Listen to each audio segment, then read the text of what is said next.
മതസൗഹാർദ്ദമെന്ന വാക്കിന്റെ അർത്ഥം അനുഭവിച്ചറിയണമെന്നുള്ളവർ പെരിങ്ങോമല പഞ്ചായത്തിലെ ഇടിഞ്ഞാർ എന്ന പേരുള്ള ഗ്രാമത്തിലേക്ക് വരണം. ഒരു മതിൽക്കെട്ടിനുള്ളിലാണ് പള്ളിയും അമ്പലവും. അമ്പലമുറ്റത്ത് പള്ളിയുടെ നേർച്ചപ്പെട്ടിയുണ്ട്. പള്ളിമുറ്റത്ത് അമ്പലത്തിലേക്ക് കൂടി വെള്ളമെടുക്കുന്ന കിണറും.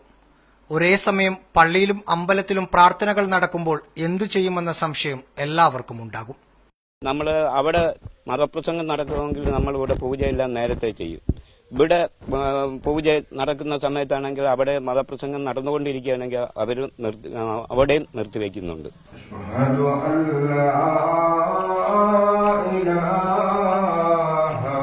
ഇത് പള്ളിയുടെ നേർച്ചപ്പെട്ടിയാണ്. മണ്ഡലകാലം എത്തിയതോടെ അമ്പലം അലങ്കരിച്ചപ്പോൾ കുരുത്തോല കൊണ്ട് ഇതും ഭംഗിയാക്കി. സുബഹി ബാങ്ക് കേൾക്കാൻ താമസിച്ചാൽ പൂജാരി ഉസ്താദിന്റെ മുറിയിലെത്തി വിളിച്ചുണർത്തും. നേർച്ചപ്പെട്ടിയിൽ പണമിടുന്നവർ കാണിക്ക വഞ്ചിക്കും ഓഹരി കൊടുക്കും. നേരെ തിരിച്ചും അങ്ങനെ തന്നെ. നബിദിനം വരുമ്പോൾ സീരിയൽ ബൾബ് ഇവിടെ ഇടുവാണെങ്കിൽ അപ്പുറത്തെ കാണിക്ക വഞ്ചിയിലും ഇടും.